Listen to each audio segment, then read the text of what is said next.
60% dos jovens de periferia sem antecedentes criminais já sofreram violência policial. A cada 4 pessoas mortas pela polícia, 3 são negras. Nas universidades brasileiras, apenas 2% dos alunos são negros. A cada 4 horas, um jovem negro morre violentamente em São Paulo.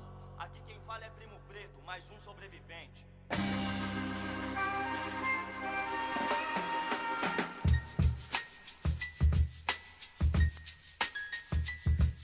Mais um episódio aqui do Três Teses, um episódio especial. Hoje a gente está com o diretor do Observatório da Discriminação Racial do Futebol, Marcelo Carvalho. Boa noite, Marcelo. Bom dia, Marcelo. Boa tarde, Marcelo. Tudo bem? Bom dia, boa tarde, boa noite, mano, Vicente, Carmelito. Tudo tranquilo, né? No meio dessa pandemia, estamos bem. Sobrevivendo, né, Marcelo? Sobrevivendo. Então, cara, a gente queria conversar contigo já há bastante tempo, desde o início do projeto, porque tu é uma das referências que a gente tem aí. É uma questão muito importante, né, cara? É a discriminação, né, racial. No futebol e nos esportes em geral, né? A gente sabe o trabalho do observatório.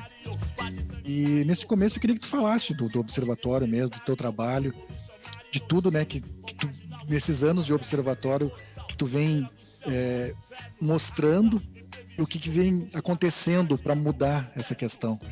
Se tu consegue observar alguma mudança dentro desse cenário que é ruim, né, cara, de discriminação dentro do esporte e que a gente vem acompanhando, eu acompanho o teu trabalho desde o começo. Tu nota alguma mudança? Cara, assim, o Observatório, quando ele nasceu em 2014, a gente falava de racismo no esporte, né? Ou era falado racismo no esporte de forma esporádica, assim. Então, acontecia um caso, a imprensa falava daquele caso, mas a gente não tinha uma fonte, né? Não tinha uma referência para saber a quantidade de casos que ocorriam no futebol brasileiro, com que frequência e principalmente o que era feito com esses casos, né? Desdobramento e tal. De lá para cá, o que a gente tem percebido de mudança é que a pauta ela é uma pauta que está mais em evidência, as pessoas estão falando mais sobre racismo de forma geral e mais sobre racismo no esporte. A gente pouco encontra hoje em dia aquelas manchetes de vejam os principais casos de racismo no futebol ou conheça as pessoas, conheça os atletas que foram ofendidos, né? Porque eu acho que os jornalistas estão percebendo que a quantidade é tão grande que fica meio estranho tu falar de um caso ou de outro. Mas a gente também percebe que a mídia fala de racismo no futebol ainda em cima do clique, né? Ainda em cima da busca, da repercussão, do acesso ao site. Ainda não é numa busca para que o racismo acabe. E o que a gente percebe também é uma falta de incentivo, né? Para que os atletas se posicionem mais, uma falta de cobrança para que os casos sejam punidos, para que os clubes façam alguma coisa. Então, a gente está engatinhando muito nessa questão, mas é notório que existe um avanço, né? É notório que os clubes hoje alguns clubes têm se posicionado mais, têm tentado buscar entender a melhor forma de posicionamento, a melhor forma de atuar. Mas quando a gente fala de racismo no Brasil, né? Uma sociedade extremamente racista, a gente precisa lembrar que, por mais que a gente pense que existe avanços, ainda existe uma galera muito grande, e essa galera está nas posições de poder, que não deixa a gente avançar, né? Não deixa a luta contra o racismo avançar. E uma das coisas que hoje eu reflito muito o observatório tem um reconhecimento nacional e até internacional, mas a gente não recebe apoio financeiro dos clubes, das entidades, das federações, da CBF. Então, eu acho que isso demonstra bem o que é o racismo no Brasil.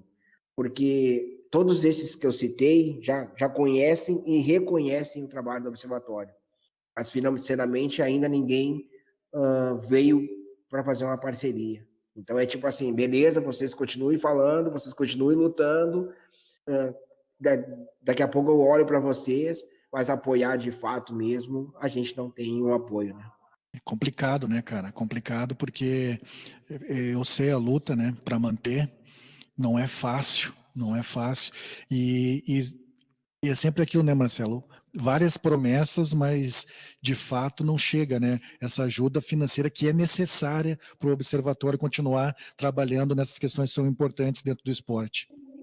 E se a gente fizer um paralelo com a questão racial no Brasil, a gente vai ver que o Brasil ele fala de racismo de forma geral, e diz que está fazendo alguma coisa no combate e tal, mas é assim, são ações pontuais e é igual no futebol, né? Então, assim, os clubes, alguns clubes, algumas federações, a própria CBF, SJD, eles olham para o observatório, se aproximam, mas de fato um envolvimento, né? E esse envolvimento tem que ser financeiro, porque quando a gente fala de racismo, a gente precisa lembrar que a gente está falando de uma certa minoria que tem poder sobre uma maioria, e esse poder é financeiro. Então, de nada adianta você, do alto da sua posição de privilégio, dizer, não, eu apoio a luta de vocês se tu não botar grana, porque no fundo nós estamos falando de poder econômico.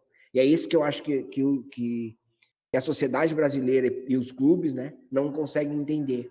Para eles apoiar é isso, é fazer uma publicação em rede social, é tirar uma foto, e eles não entendem que o racismo é estrutura, né? Ou a gente muda a estrutura ou nada vai mudar. Marcelo, boa noite, cara. Boa noite, você. Agradecer a tua presença, é uma honra para nós te receber aqui, um cara que a gente admira tanto pelo trabalho, pela pessoa.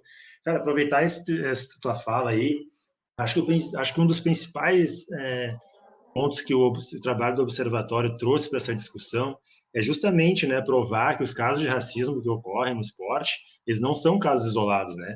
O acompanhamento sistemático do Observatório justamente revela o quanto isso é estrutural da sociedade brasileira, né? E aí a minha questão para ti, a primeira é a seguinte: a gente vê, né, envolvimento né, se a gente pegar e comparar os últimos anos, né, envolvimento crescente de alguns clubes em ações afirmativas, né, ações de combate, um marcador de data aqui, outro ali, mas aí, como tu falou, né, ainda não rola esse apoio mais efetivo, né, financeiro, institucional, com algumas exceções, de repente, como Bahia lá e tal. Cara, tu acha que isso não se dá pela ausência de representatividade nos espaços de decisão, ou também porque talvez essa galera tenha precificado esse lance? Algo no sentido do seguinte: se eu me envolver tão diretamente, vai ter uma boa parcela da minha torcida ou da minha base de apoio que vai se voltar contra isso. Tu acha que rola um pouco disso também? Eu acho que no começo rolava. Hoje as pessoas já entendem que é preciso se manifestar, que é preciso sair de cima do muro, ou tu escolhe um lado, entendeu? Não dá mais para ficar em cima do muro. Eu acho que o que impede as manifestações dos clubes já não é mais o medo dos seus torcedores. Porque se tu te posiciona, tu tá dizendo, ó, abertamente, eu estou desse lado. Mas se tu não te posiciona, as pessoas também vão te atribuir a um lado. Então não dá mais para você ficar em cima do muro achando que, bom, se eu ficar nesse lugar, eu vou ficar aqui confortável. Eu acho que a questão é quem está dentro dos clubes que poderia ter o poder de decisão não consegue entender a importância da manifestação, não consegue entender que a questão é muito além de uma publicação, é muito além de um post, envolve questão financeira, envolve ampliar esses espaços, né? Então, por exemplo, nós temos clubes de futebol, na sua maioria, geridos por pessoas brancas, que não estão dispostos a ceder esses espaços. E se tu não ceder esses espaços, é difícil trabalhar questões como racismo, machismo, LGBTfobia, se tu não tiver diversidade dentro dos espaços de comando. Então, eu acho que é assim, não querer ceder esse espaço faz parte do não avanço.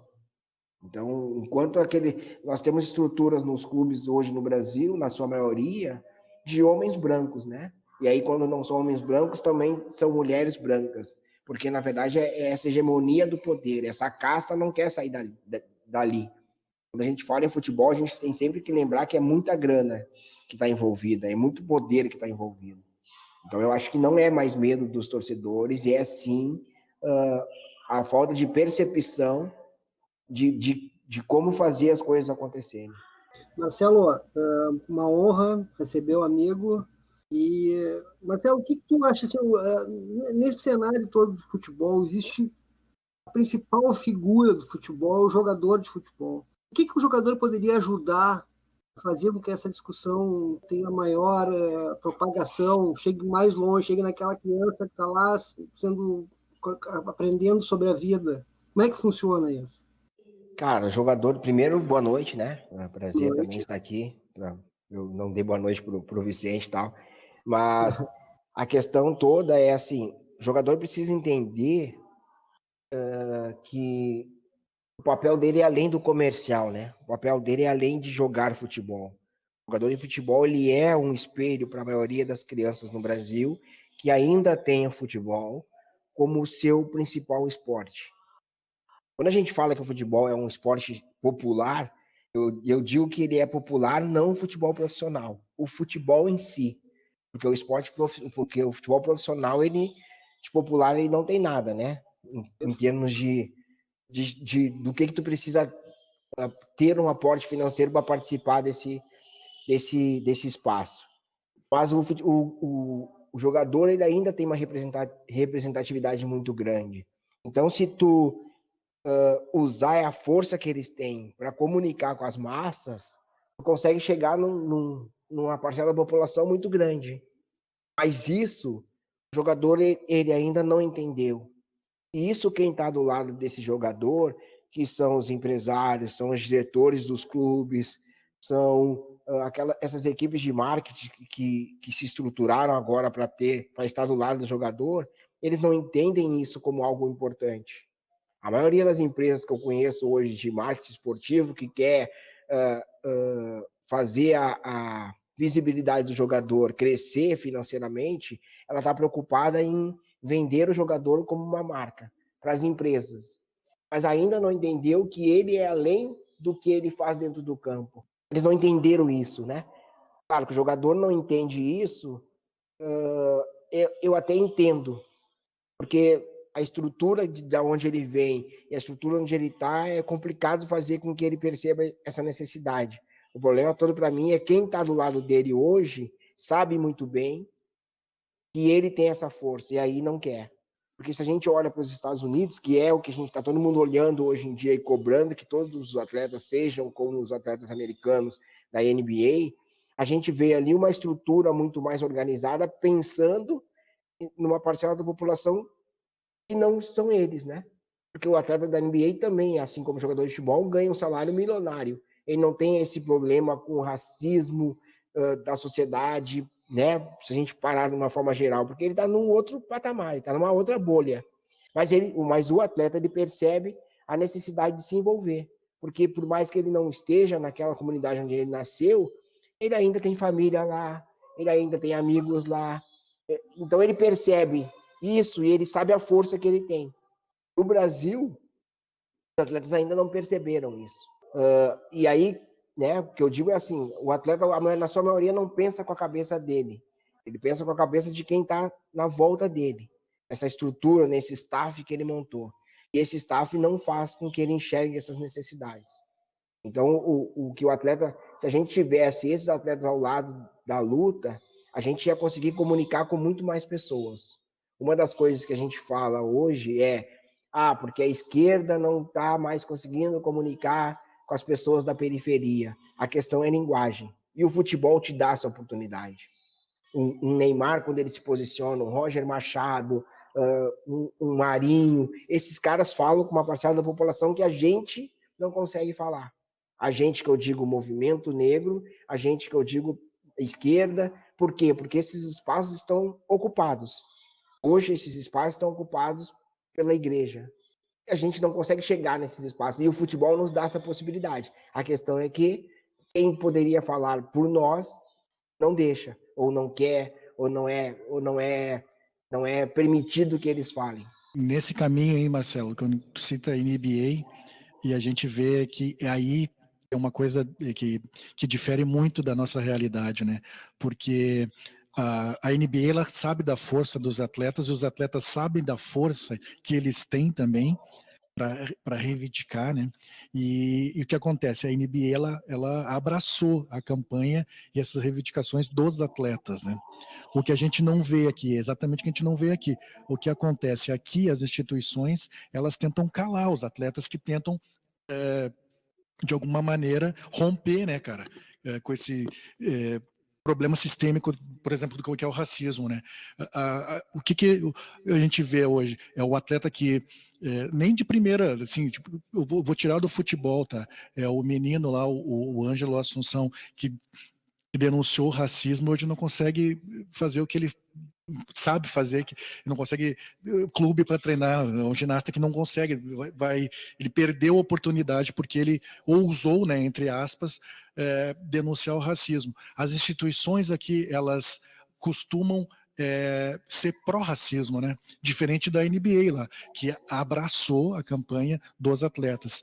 Esse é um problema que a gente vê porque, como tu falou anteriormente, não existe poucos negros no comando, né? Eu acho que da Série A e B hoje no Brasil, só o presidente da Ponte Preta é negro, né?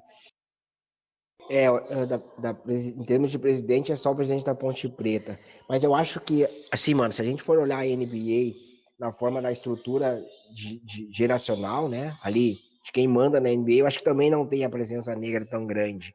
A questão que eu vejo é, o racismo na NBA, ele foi mais forte, ele foi uma barreira a ser vencida de maneira diferente do futebol. Se a gente pensar na NBA, eu acho que não fazem 40 anos que a NBA não aceitava jogadores negros. Não fazem 40 anos que a NBA depois botou uma regra que era permitido só 3 jogadores negros por equipe e que esses jogadores negros não podiam fazer cesta. E isso é muito recente. Complementando o que tu está dizendo, até pouco tempo atrás, isso a gente está falando aqui anos 90, a NBA, por isso que ela teve mudança como entidade. A NBA ela tentou censurar, inclusive, comportamento de atletas, vestimenta, cabelo, ela tentou isso. E depois ela foi vencida pela força dos atletas, né? Isso, mas essa força desses atletas que a gente vê lá, a gente não vê aqui. Aqui os atletas compraram o discurso da meritocracia.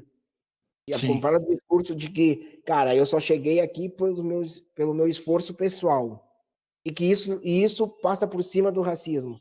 Porque, na verdade, o racismo nunca me afetou para chegar na posição de jogador de futebol. Entendeu? Isso é o que é vendido dentro do espaço do futebol. A tal da meritocracia. Então, o jogador, primeiro, ele acaba acreditando nisso. Segundo, cara, a gente transforma qualquer jogador de futebol que chega num clube grande, a gente transforma esse cara em herói. Porque se a gente parar para pensar, pega aquele menino da periferia que chegou num clube grande como o Inter e Grêmio, dentro da comunidade dele, cara, ele é visto como um herói. E aí a gente transforma 35 jogadores que estão num plantel como heróis. Jogadores que muitas vezes não estão preparados nem para estar naquele espaço. E essa é a falta de percepção, porque quando a gente transforma esses caras no herói, a gente diz para eles que tudo é permitido. Tudo é permitido. Desde de enganar, que é uma coisa que o futebol brasileiro sempre achou isso muito bonito, né? A malandragem, o fazer a falta e reclamar, essa coisa da malandragem negativa. O jeitinho, né? Isso. E aí, cara, o que a gente está passando para esses jogadores? O jogador aprende desde a base a cair no chão gritando, entendeu? A gente, não é passado algo positivo, entendeu? A segunda coisa, a maioria desses jogadores, eles não vão para a escola. Não tem um segundo grau, não tem nem mesmo um primeiro grau. Por quê? Porque, cara, tu tem que ser jogador de futebol quase que 24 horas por dia. E aí, tu não indo para esses espaços, tu tem pouco diálogo. O diálogo fica muito restrito ao mundo do futebol, muito restrito a empresários, de diretores de clube, te paparicando o tempo inteiro. Entendeu? Então tu não tem, muitas vezes tu perde a visão da realidade.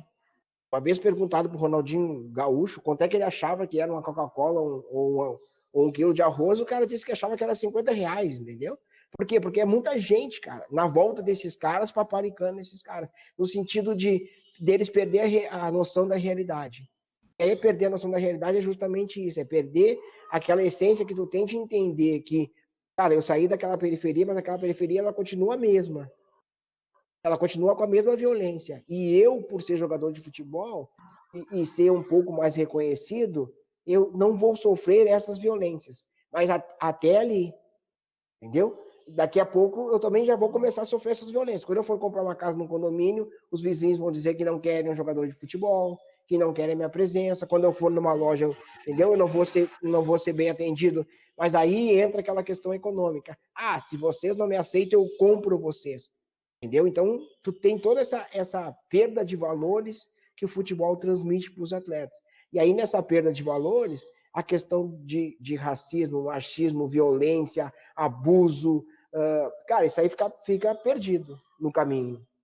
E aí é preciso que a sociedade, de novo, discuta com esses jogadores que, cara, vocês são pessoas normais, vocês também têm limites. A questão toda é essa, a gente transforma esses caras, de forma geral, que eu digo esses caras, não na forma pejorativa, a gente transforma eles em verdadeiros heróis. Tem cara que vestiu a camisa de um clube grande, mas que não fez 10 partidas, que a gente transformou ele em herói, entendeu? Por quê? Porque ele tá lá naquele clube, porque ele recebe dinheiro, porque ele recebe um monte de dinheiro, entendeu? E aí o monte de dinheiro também é relativo, porque muitas vezes essas transações acontecem para que o dinheiro circule, não porque realmente ele merecia estar naquele espaço. Então, o futebol nos faz perder toda essa noção de realidade, né? Mas tu concorda que as instituições aqui no Brasil, elas fazem esse trabalho de calar o atleta negro? Ah, com certeza, foi o que eu falei da meritocracia. Quando tu diz que tudo é meritocracia, tu silencia esses caras, tu bota para eles uma outra ideia de realidade. E a segunda coisa é aquele tapinha nas costas que ocorre sempre. Cara, beleza, tu já denunciou racismo, ok, agora não precisa mais falar sobre isso.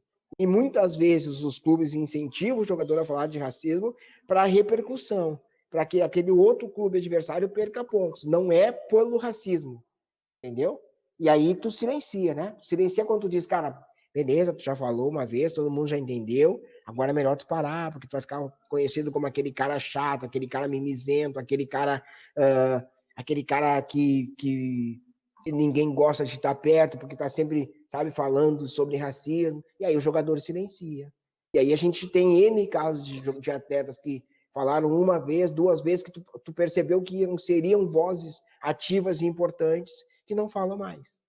Acho que esse é um bom ponto que tu coloca, Marcelo, para a gente pegar um dado que é o seguinte: se a gente olha, né, os relatórios do observatório ao longo do tempo, a gente vê, né, que a relação entre o número de casos levantados, a quantidade de casos que chegam a virar uma denúncia e os casos que chegam a ter alguma punição, né, é um número que vai se diminuindo, né? Quais são as etapas nesse caminho que fazem com que isso aconteça, né? Desde as tentativas lá de silenciamento das denúncias até o percurso institucional que o Mano tinha perguntado antes, assim, que fazem com que isso aconteça. Isso é um processo que pouca gente discute, né?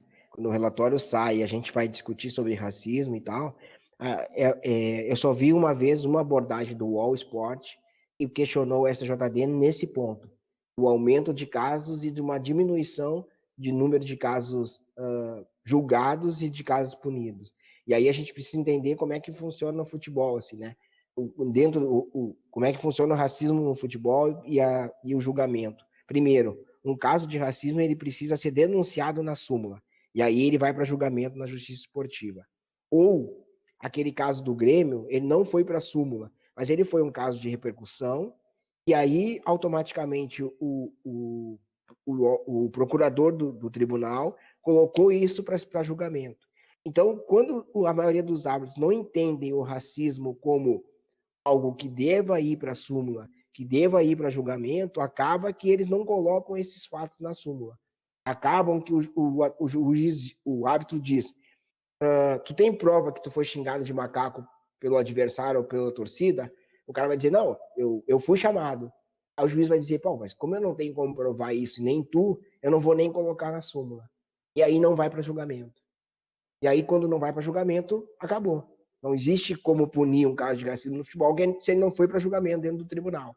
Então, o primeiro trabalho que precisa ser feito é com os árbitros, para que eles tentem identificar cada vez mais esses casos de racismo que ocorrem. Mesmo que Vamos pegar um exemplo, tá? Inter e Ceará, eu acho que foi. O jogador do Ceará acusa o Vitor Cuesta de chamar ele de macaco. O Elton. Isso. E aí o caso é o seguinte, o juiz não coloca na súmula porque ele disse que ele não viu, o Vitor Cuesta jura que não fez, o Elton diz que ele fez, mas o Elton fala uma vez, duas, depois já não quer mais falar, e esse caso não vai para julgamento. O que o juiz deveria ter feito naquele momento? Cara, eu quero te ouvir. E bota na súmula. Olha, o jogador tal veio até mim e disse isso. Eu não vi, ninguém viu. Mas vai para julgamento. E aí a TV vai achar imagem, vai, entendeu? Então é isso que precisa acontecer. Primeiro é o árbitro, depois é o tribunal. O tribunal precisa entender que é o seguinte, para a gente diminuir o racismo, a gente tem que aumentar o número de punição. Que aí, infelizmente, as pessoas só aprendem pela punição. Então, aumenta a punição, mais clubes vão ser punidos, e aí eles vão começar a trabalhar esse processo de tentar fazer com que os torcedores não reproduzam cânticos racistas, cenas de racismo. Mas precisa punir os clubes, porque eles não vão aprender de outra maneira. Não adianta a gente conversar com os clubes dizendo, vocês precisam fazer isso, fazer aquilo. Cara, se não mexer no bolso, né, eles não vão, ninguém se mexe no Brasil. O Brasil é um país que trabalha pela questão punitiva. Então é preciso que a gente puna os clubes, não que eu acredito que a punição seja o melhor caminho, mas é preciso que os clubes sejam punidos para que eles comecem a trabalhar cada vez mais em ações de combate. Esse é um caminho. A questão toda é o entendimento, né? Primeiro, juiz, o árbitro, depois o pessoal do tribunal, e que eles entendam, porque eu ouvi uma vez que nós não estamos punindo porque está sendo identificado que é um torcedor apenas que está cometendo o ato de racismo. Então, a gente não está punindo.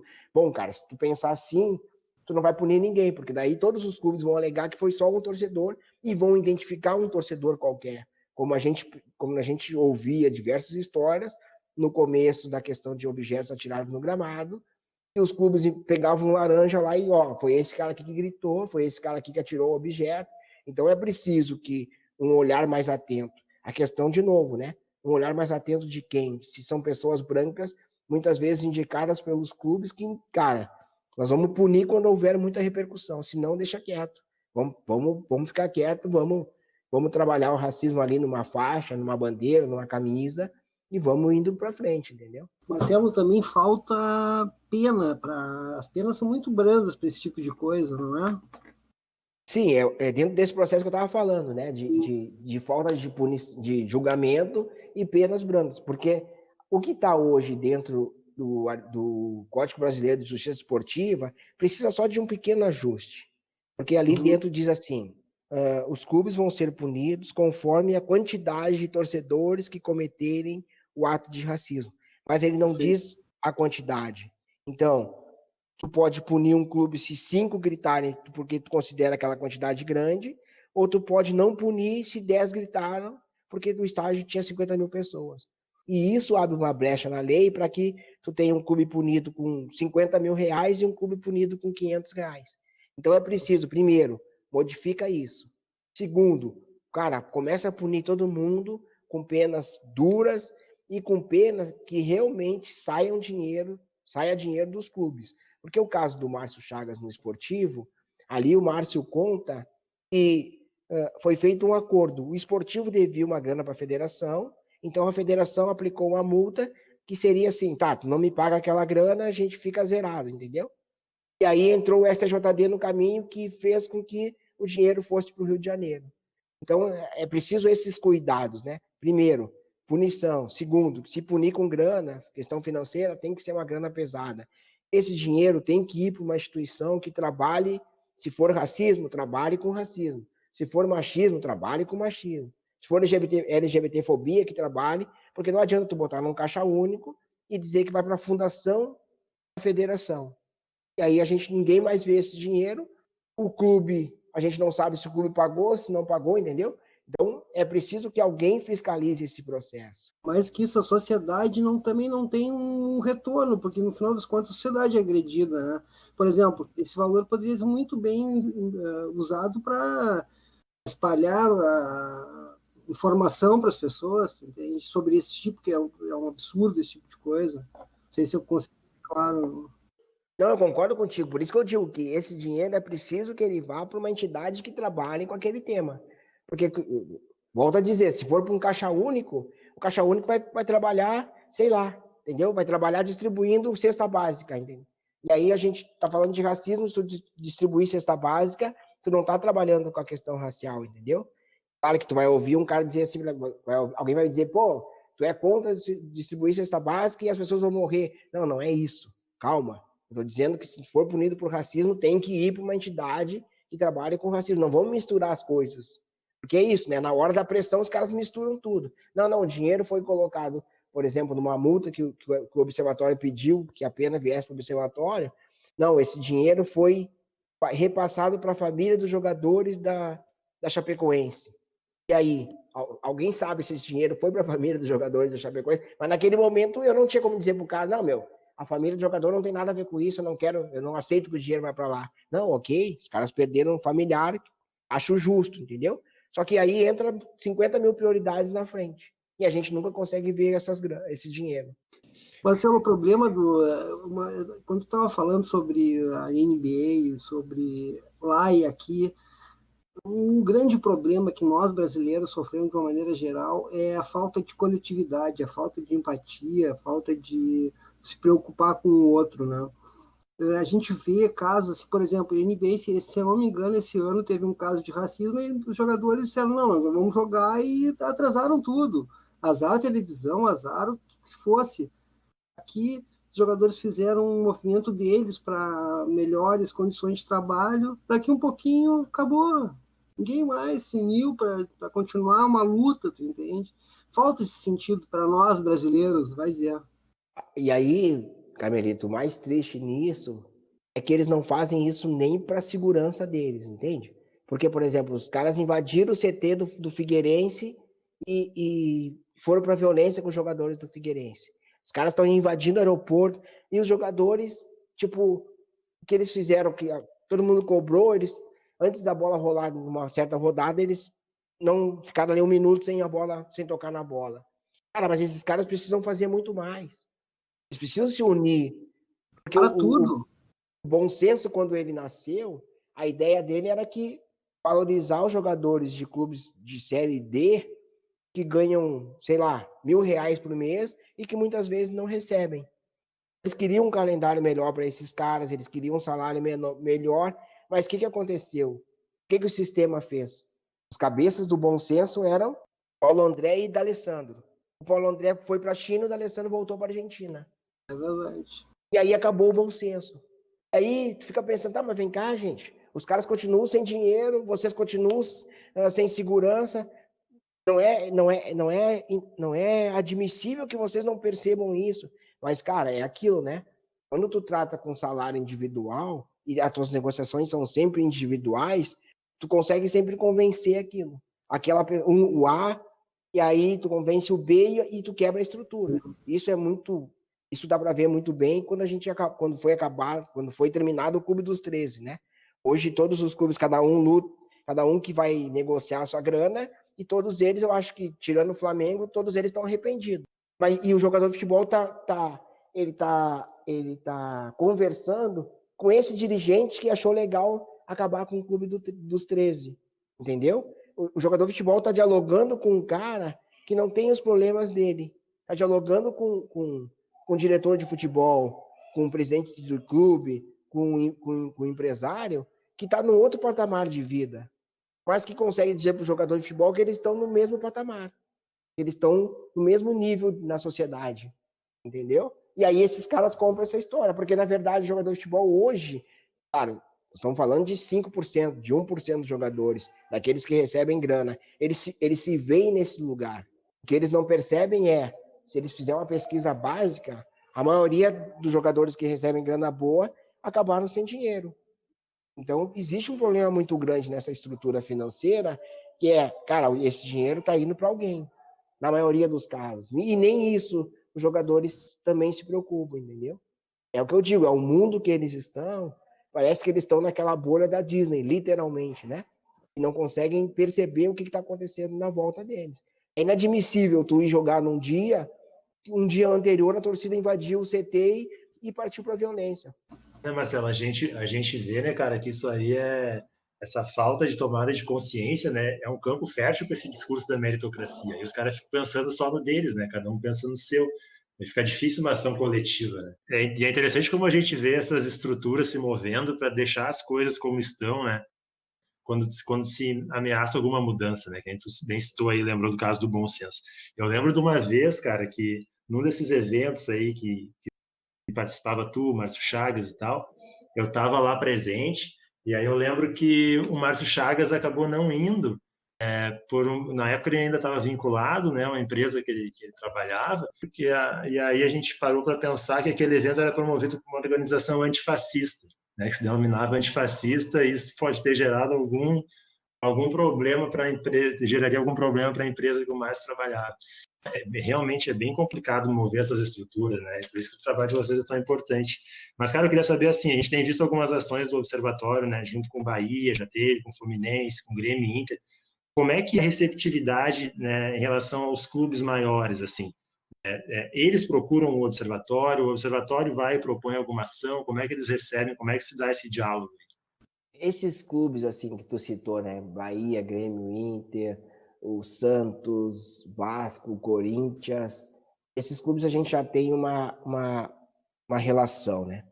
Quando a gente fala em relação com os clubes, na verdade não é em relação com o clube, é uma relação com pessoas do clube de futebol que entendem o trabalho do observatório e que permitem que a gente dialogue com esses clubes. Então, com alguns clubes a gente já consegue dialogar melhor. E aí o que eu faço geralmente é tentar descobrir o telefone do cara da comunicação, do responsável da comunicação, do responsável do marketing e entre em contato com eles. Isso era sempre. Hoje a gente já começa a receber mensagens de diretores de comunicação de outros clubes que já vêm questionar o observatório de como funciona a estrutura para que eles participem de uma ação ou para que eles proponham uma ação em parceria com o observatório. O que esses clubes não conseguem entender, muitas vezes, né, é que se tu fizer uma ação com o observatório, isso não é exclusividade. Então, por exemplo, eu tive um questionamento de um clube de um outro estado do Brasil que disse, aqui no meu estado a gente tem uma rivalidade muito grande, mas a gente gostaria de ser nós o representante do observatório aqui. Eu disse, cara, isso não existe, tu entende? Eu não tenho essa vontade de... Os caras querem colocar o clubismo acima da causa antirracista, impressionante. Isso. E como é que é o troço? Isso. Mas assim, cara, vou dar real assim, tá? Não existe no Brasil nenhum clube que quem tá na frente, na linha de frente, não pense no clubismo. Entendeu? De forma geral, é o primeiro clube, depois o resto. E isso dificulta muito, entendeu? Isso dificulta muito. O que eu digo hoje para todo mundo é importante olhar o passado dos clubes, ok. Mas é importante reconhecer que todos os clubes no Brasil hoje têm problema com racismo. Inclusive o Bahia, que é o principal clube hoje, né, nas ações, né? Mas o Bahia reconheceu isso, dizendo, quando fez uma ação falando sobre dedo na ferida, que ele se reconhecia como um clube que reproduz o racismo e que tem uma estrutura racista, porque não tem pessoas brancas nos quadros de comando. Isso é preciso acontecer. Não é porque tu teve um jogador negro ao longo da história, porque tu teve um ídolo negro ao longo da história, ou porque hoje tu faz algo contra o racismo, que tu pode dizer, não, meu clube não tem problema com racismo. Todos têm. Afinal de contas, se a gente olhar os quadros de conselheiro dos clubes no Brasil, a gente vai ver ali a presença de negros é muito pequena. E esse se reconhecer como racista, né, ou como reprodutor dessa estrutura racista é muito pesado para esses clubes, né? Quando a gente diz assim, quando chega num evento, diz, porque os brancos são racistas, salta um monte de gente para dizer, não, mas eu sou branco, não sou racista, tá errado esse discurso. Não, eu estou dizendo, apontando o dedo para aqueles que são racistas. Se você não é racista, continua sentado, fica tranquilo que o diálogo vai continuar, entendeu? Mas a questão é essa, assim, o clubismo, infelizmente, ele está muito forte em todos os clubes. E o pior de tudo os clubes têm aí sim, né? Aquela pergunta que tu fez, eles têm muito receio, não de uma parcela de torcedores xingar eles por estarem nessas campanhas, mas sim porque alguém pode dizer, tu só tá fazendo isso porque já teve um problema de racismo, por isso, entendeu? É como se a pessoa dissesse assim, eu vou hoje, a partir de hoje, eu vou me desconstruir como racista, e a gente vai dizer, tu tá fazendo isso porque tu foi racista já. Não, cara, eu, Marcelo Carvalho, preciso o tempo inteiro estar me policiando para não reproduzir racismo, machismo, LGBTfobia, porque a gente foi criado numa sociedade extremamente preconceituosa. Ou a gente se policia o tempo inteiro, ou a gente vai reproduzir isso. E os clubes é igual. Só que eles não conseguem entender isso. Então a gente tem hoje de 11 a 13 clubes que o Observatório tem contato. Na última campanha que a gente fez agora, semana passada, a gente lançou um vídeo. Quem fez contato com os clubes não foi o Observatório. A gente fez uma parceria com o Facebook e o Facebook fez contato com os clubes. Então entrou clube, por exemplo, o Palmeiras, que nunca tinha feito uma ação com o Observatório. Mas não foi o Observatório que fez contato. Quem fez contato foi o Facebook. E nesses contatos apareceram diversos veículos de comunicação, diversas empresas, páginas que trabalham com futebol, entendeu? Porque a gente não tem contato com essas pessoas. É muito difícil fazer contato com quem está num clube de futebol. Porque é aquilo, cara. A gente fala de jogador que se acha importante demais por estar dentro de um clube, cara, quem está dentro de um clube trabalhando também se acha o dono de tudo, entendeu? Desde o cara da comunicação ao cara que trabalha no CT do profissional. Todos eles, tu precisa ir com uma conversa muito ajustada para não mexer no ego. Isso é difícil demais, tu tem que trabalhar o tempo inteiro essa questão para não machucar ninguém, entendeu? Tem uma hora que tu cansa e diz, cara, de agora em diante o Observatório vai fazer ação, vai convidar e quem quiser venha, quem não quiser não venha. Eu não posso mais perder o meu tempo paparicando as pessoas para que elas participem das ações do Observatório. Perfeito. E hoje o Observatório, Marcelo, ele sobrevive como? É importante tu colocar isso, até para a gente poder, dentro do possível, né, dentro do alcance que a gente tem, que ainda é pequeno, mas poder repercutir, cara, para mais empresas, além do Facebook. Eu vi que o Facebook tu falou agora há pouco, que entrou em contato com o Observatório para fazer uma ação, mas outras empresas entram em contato para fazer ações e para ajudar o Observatório a continuar nessa luta. Quais são as fontes de arrecadação do Observatório hoje? E o que tu acha que pode acontecer para melhorar essas fontes de arrecadação? Hoje a fonte de arrecadação do Observatório é a venda das camisetas, né? A camiseta de jogo e a camiseta de passeio, assim como o boné. Então a gente tem esses produtos que nos ajudam a manter a estrutura financeira, assim, manter, né? Tu não consegue avançar. Porque, por exemplo, o que eu sempre digo o Observatório olha para fora e a gente enxerga a Kick Out, que é uma organização inglesa. Faz o mesmo trabalho do Observatório, mas ela vai além do trabalho do Observatório. Por que ela vai além? Porque hoje ela é financiada pela Liga Inglesa, pela Federação Inglesa e pelos clubes da Inglaterra. E por algumas empresas que estão no circuito do futebol.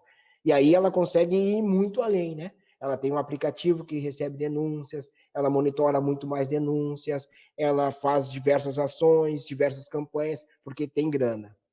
O que o Observatório não conseguiu foi isso. Então, a gente hoje sobrevive com o dinheiro dessas vendas. E agora, por exemplo, a FAIR, né, que é uma entidade inglesa, que bota dinheiro em várias organizações do mundo inteiro que trabalham com a questão da discriminação, olhou para o Observatório e disse, vamos lá, vamos fazer alguns trabalhos em parceria e a gente vai botar um aporte financeiro para vocês fazerem determinadas ações. Então, agora em 2020, a gente recebeu esse aporte. Mas é sempre assim, né?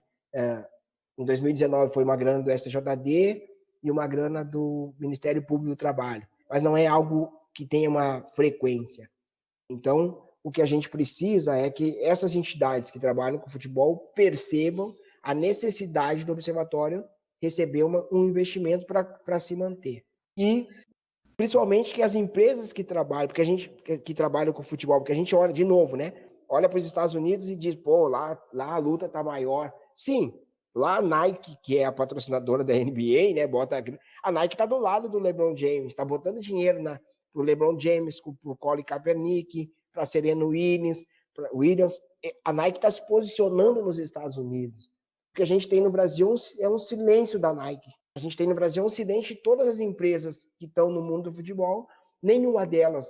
Se eu disser que nenhuma delas, eu estou fazendo uma injustiça com a Budweiser, que fez um comercial falando sobre a questão da NBA nos Estados Unidos. Mas foi a única. A gente não tem empresas no Brasil envolvidas nesse processo. Cara, é aí que me surgiu aí um exemplo que tu falou, né, da Kick Out lá da Inglaterra. Cara, eu lembro que há 20 anos atrás, a Kick Out já tinha a marca dela envolvida em abertura de joguinhos de futebol eletrônicos, entendeu? Divulgando, né? E aí a gente vê um país do tamanho do Brasil, as instituições ligadas ao esporte, ao futebol, ou não ter uma empresa grande para fornecer esse suporte, né, diretamente, de forma substancial e contínua, é muito revelador da estrutura racista que a gente tem na sociedade, né, cara? E aí é que indigna a gente ter que ouvir discursos, às vezes até inclusive de gente ligada a certas instituições, negando racismo, né, cara, ou negando as tensões sociais e tal. Realmente é apavorante pensar que há 20 anos atrás uma empresa, uma entidade, né, congênere ao observatório lá na Inglaterra já tinha uma visibilidade mundial, e aqui ainda existe tanta resistência.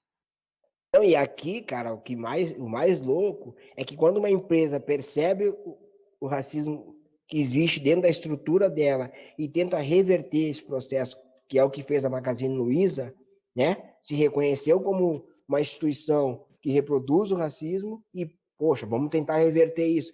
Ela foi denunciada no Ministério Público, né? A DPU denunciou o Magazine Luiza por racismo reverso. Olha que absurdo, tu entende? É isso. Isso comprova o tamanho da sociedade racista que a gente vive, entendeu? E que não vai de forma voluntária mexer nessa estrutura. Ela vai ter que acontecer assim como aconteceu com a questão das cotas. É a força, pelo envolvimento do movimento negro, das pessoas incomodando, de grupos coletivos de torcedores, que hoje em dia tem muitos, que estão forçando clubes a mudar o posicionamento. É isso. Porque por boa vontade ninguém muda isso. Assim, um exemplo, né, que eu sempre digo, cara, uma coisa muito louca. Na minha infância, uma das principais redes de supermercado de Porto Alegre não tinha nem empacotador negro. Não tinha ninguém negro nessa rede de supermercado. Isso só mudou por uma lei. E isso é tão louco, o tamanho do racismo, que é algo que ninguém fala disso. Entendeu? E isso ficou assim, tipo, cara, vamos deixar para lá, para que as pessoas não lembrem que a gente era racista, que a gente reproduzia. Isso é o tamanho da estrutura racista do Brasil. E a outra coisa maluca é que tu não consegue apontar para os clubes um problema.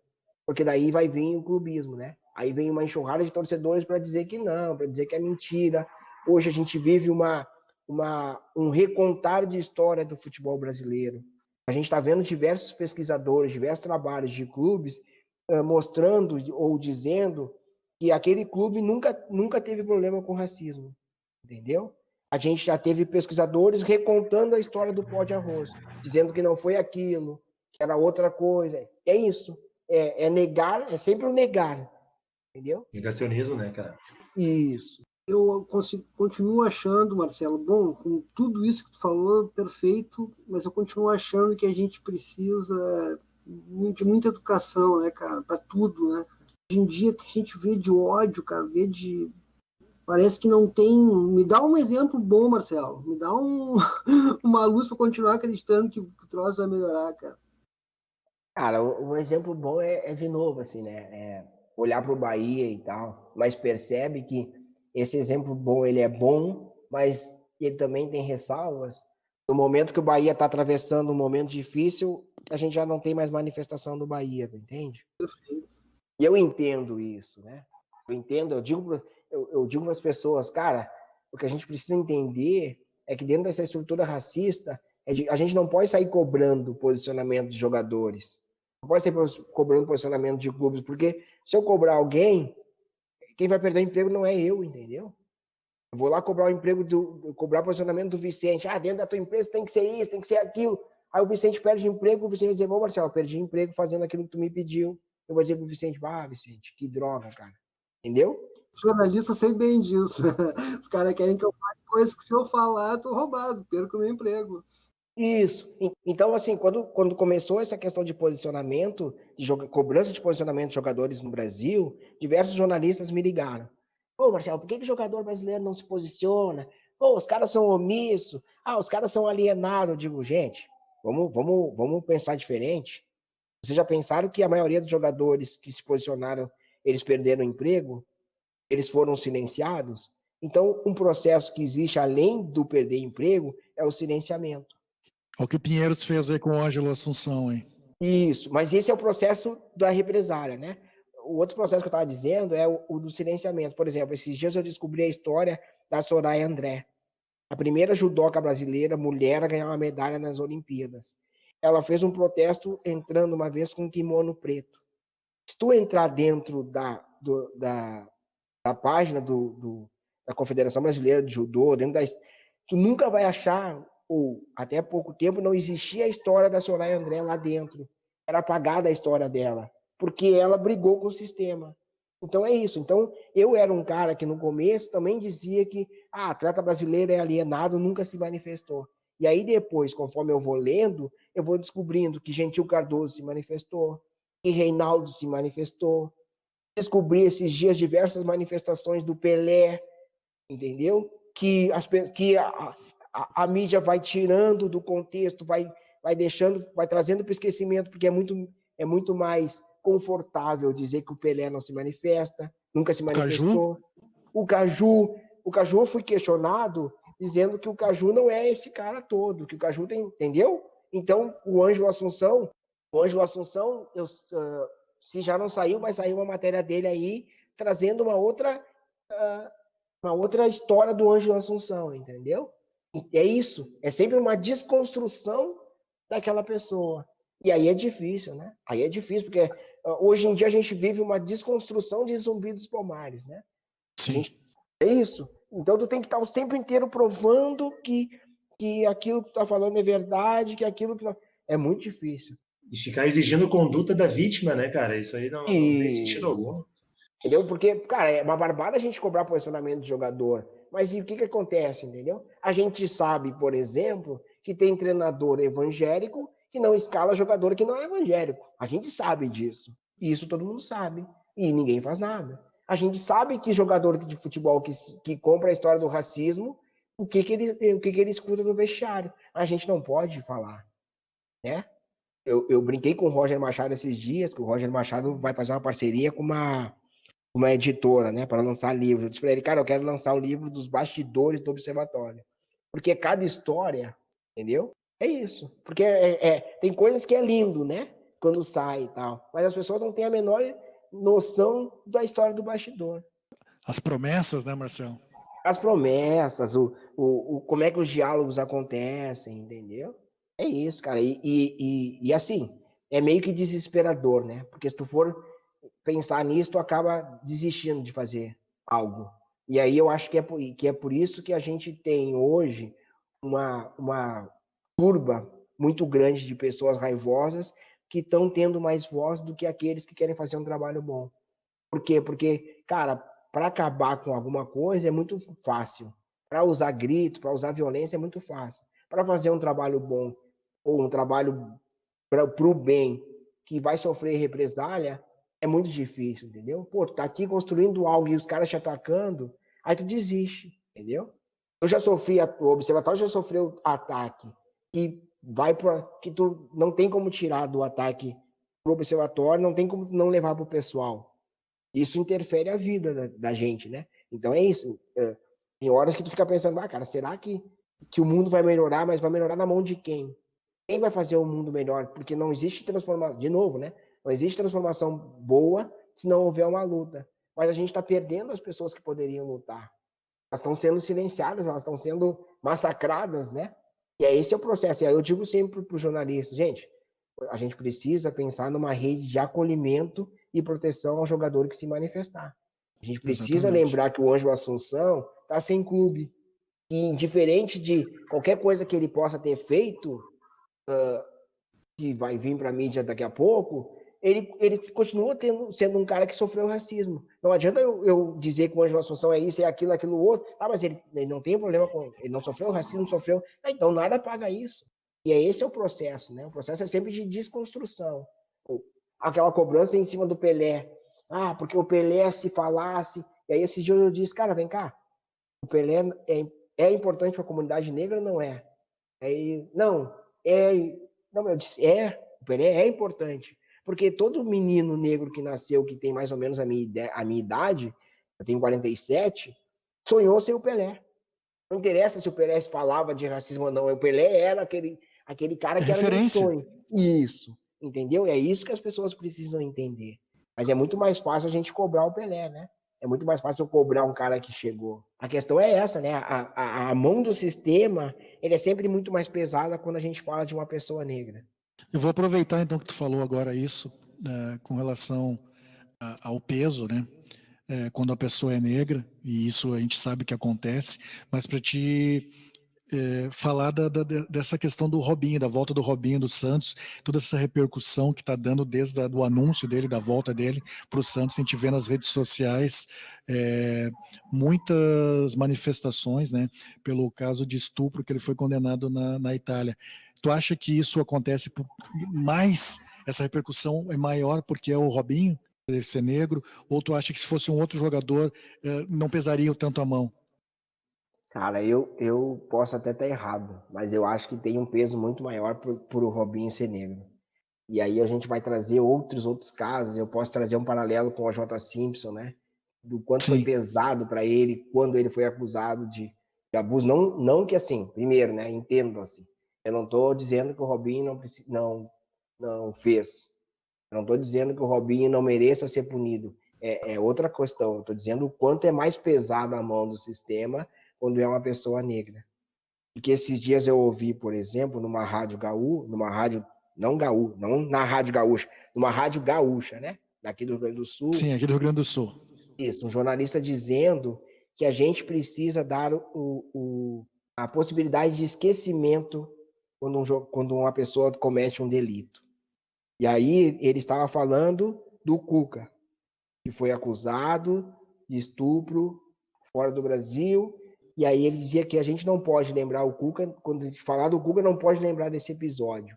E aí tu vê o quanto a mão pesa diferente, entendeu? O quanto a mão pesa diferente quando um menino da periferia morre, e aí o jornal já crava lá, morreu o fulano, mas o fulano tinha antecedente criminal. Pô, a gente vai pensar em antecedente criminal, tem cara que está em Brasília. Vai pensar em antecedente criminal, a gente precisa lembrar daqueles meninos, né? Da Praça da Matriz, lá, que cometeram aquele assassinato. Aonde esses caras estão hoje? Porque ninguém ali, a maioria deles não era pobre. Então, a todos esses foi dado o direito de esquecimento. E, de novo, né? Não estou dizendo que o Robinho mereça ser esquecido do crime que ele cometeu. Eu acho que não. Eu acho que ele merece ser julgado, se for condenado, for provado condenado e punido. Sempre, né? A questão é, a sociedade precisa olhar para ver o peso do que faz do peso dessa mão. A gente teve um ministro agora da Educação, Decotelli, que por se descobrir que ele estava mentindo no currículo, ele nem assumiu. A gente tem um outro ministro agora indicado para o STF, se eu não estou enganado, que também se descobriu que o currículo, que o curso que ele botou de pós-graduação não existiu. Ele vai assumir. Entendeu? É isso que a gente precisa pensar. Não é passar pano para o Robinho, não é ver o quanto a mão é mais pesada para uma pessoa negra. Não quero te ocupar muito também, Marcelo. Como é que tá teu tempo aí? Não, eu tô mais ou menos tranquilo, né? Porque eu tô com mais ou menos. tô com piar, né? Aí não, vamos encerrar então. Vamos fazer um encerramento aqui. É tudo contigo. Cara, eu quero fazer aqui uma convocação, né? Eu venho fazendo essa convocação há muito tempo, assim. Primeiro que eu quero convocar todos os torcedores de futebol, ou aqueles torcedores que consideram a questão do racismo algo importante, para que se tornem torcedores antirracistas. E um torcedor antirracista é aquele torcedor que olha primeiro para o seu clube de futebol e entende que esse clube está reproduzindo o racismo estrutural. Esse clube está pouco trabalhando as questões de ampliação de espaço para pessoas negras, para as mulheres. Esse clube não está pensando na diversidade. Então, eu acho que é preciso, eu acredito, né? Não acho, eu acredito que é preciso que a gente olhe para o nosso clube e cobre do nosso clube. E que a gente pare de pesar a mão no clube rival. A gente precisa olhar para o nosso clube se a gente estiver, de fato, preocupado com o racismo e não com o clubismo. E o segundo é que as instituições percebam a necessidade de começar a trabalhar na responsabilização. Porque quando eu falo de punição, e a gente já falou de punição dos casos de racismo, eu posso, por alguma brecha na lei, dizer que o clube não vai ser, ou conseguir a absolvição do clube. Seja porque foi só um torcedor, seja porque não foi identificado o ato, mas a gente sabe que o racismo aconteceu. Então, a gente precisa que esse clube seja responsabilizado. E responsabilizado é que ele faça, a partir daquele caso, alguma ação ou campanha de combate ao racismo. Que a gente entenda que o racismo é algo além de um objeto atirado no gramado que tu pode pensar em punir ou não punir. Tu precisa, no racismo, trabalhar uma questão de conscientização, de reeducação. Então é isso que eu venho pedindo hoje para os clubes, principalmente para as entidades esportivas, que entendam a necessidade de responsabilizar. Porque, vamos pegar o caso dos Estados Unidos lá, o George Floyd foi morto por 4 policiais. A polícia demitiu os 4 policiais. No outro dia, já apareceu um outro caso de violência. Então, o sistema está viciado. Então, não adianta eu demitir A ou B, porque vai continuar acontecendo. A gente teve uma rádio em São Paulo que demitiu o radialista e aí a rádio disse, olha, a gente fez a nossa parte na luta contra o racismo. Não, vocês não fizeram a parte de vocês na luta contra o racismo. Vocês fizeram a parte de vocês nesse caso. É preciso trabalhar a responsabilização e entender que todas as estruturas no Brasil são racistas. Todas. Que elas comecem a trabalhar, de fato, uma maior diversidade, um maior ouvido, né? Maior espaço a ouvir o que as pessoas negras têm a dizer. E dentro do futebol, esse processo é fundamental e urgente. Ou não vai adiantar nada todo o trabalho que está sendo feito por alguns clubes, se eles não trabalharem essas questões internamente. Então, a convocação que eu faço hoje é: sejam torcedores antirracistas, pensem primeiro na questão racial, depois no clubismo, e que, se possível, comprem os produtos do Observatório para nos ajudar a manter esse projeto vivo, para que a gente consiga cada vez mais pensar em novas ações, novas propostas de combate ao racismo. O cara faz, Marcelo, para comprar? A camisa pode ser comprada no site, lá tem um link. Pode ser comprada principalmente pelo e-mail vendas@observatorioracialfutebol.com.br. Manda e-mail e a gente já comunica ali a questão do frete, valor de frete, prazo de entrega, fica tudo acertado. Que a gente ainda não conseguiu automatizar esse processo de venda, então ele ainda é muito manual, é a forma que a gente consegue trabalhar, então está sendo feito dessa forma, e quem sabe no futuro a gente consiga, né, crescer esse sistema de vendas e o próprio estoque, né, para que a gente tenha uma nova forma de vender, mas hoje é dessa forma, e dessa forma que a gente perde, né. Comprem as camisas do Observatório, comprem os produtos do Observatório, nos ajudem a manter esse projeto financeiramente, porque ele já é um projeto reconhecido pela sociedade brasileira, mas o racismo não deixa que ele receba verba de quem tem que financiar o projeto do Observatório. Então, que a gente faça, enquanto sociedade, a nossa parte, e que os torcedores que se dizem torcedores antirracistas façam a parte deles e ajude o Observatório a continuar existindo.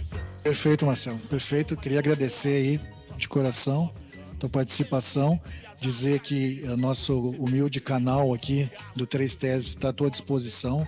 Sempre que tu quiser participar, quiser passar alguma coisa do Observatório, se quiser fazer alguma campanha, se quiser, tá sempre aberto aqui para te participar, só dar um toque.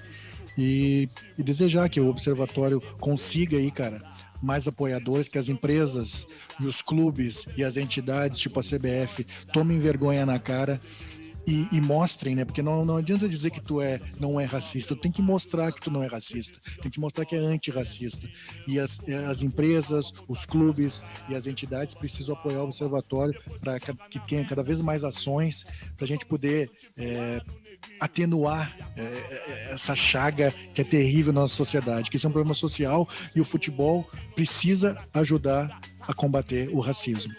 Eu agradeço também o espaço e estou na audiência de vocês e estou torcendo, né, para que vocês cada vez mais tragam esses temas que são fundamentais, assim, né, tanto o racismo como o machismo, como o LGBT, essas questões sociais dentro do futebol, elas precisam ter cada vez mais espaço e que a gente vai colocando cada vez mais o dedo na ferida, né?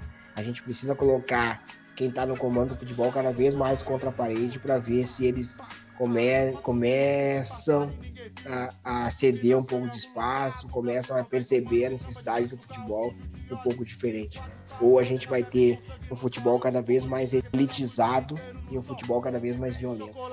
Quero também agradecer ao Marcelo, parabenizar pelo trabalho e lembrar, né, como ele bem colocou, essa situação, a mudança estrutural depende sim de política pública, depende de apoio financeiro de empresa, mas também a gente pode tomar atitudes, né, seja buscando aí algum coletivo. Hoje em dia, todos os grandes clubes aí têm algum núcleo de torcida identificado com a causa antirracista. Vamos fortalecer esses espaços. Eu acho que também a gente pode tomar atitudes individuais, né? A gente que frequenta estádio de futebol, todos nós já presenciamos um ato de racismo, ou um ato de homofobia, ou alguma discriminação nesse sentido, e a gente também pode atuar constrangendo as pessoas, né? E fortalecendo esses espaços, né? No lado do Grêmio, eu posso indicar que eu conheço e participo efetivamente do pessoal da Tribuna 77. É um espaço livre para torcer, já tem um espaço dentro da arena, né? Conquistado, um espaço livre de racismo, de homofobia, e que busca constranger e também conscientizar, né, quem estiver aberto para essa pauta. Mas, fundamentalmente, a gente tem que reconhecer que a gente também pode ter, mesmo inconscientemente, práticas racistas, porque a gente está inserido numa sociedade estruturalmente racista.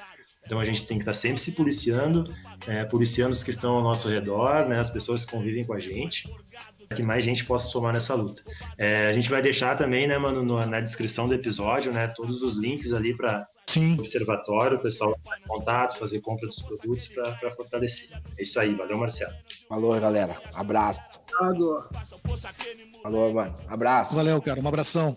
Dentro da sua boca, de quebrada, sem roupa, você e sua mina, 1, 2, nem me viu, já sumi na neblina, mas não, permaneço vivo, prossigo a mística, 27 anos, contrariando a estatística, seu comercial de TV não me engana, eu não preciso de status nem fama, seu carro e sua grana já não me seduz, e nem a sua puta de olhos azuis, eu sou apenas um rapaz latino-americano, apoiado por mais de 50 mil manos, efeito colateral que o seu sistema fez. Racionais, capítulo 4, versículo 3.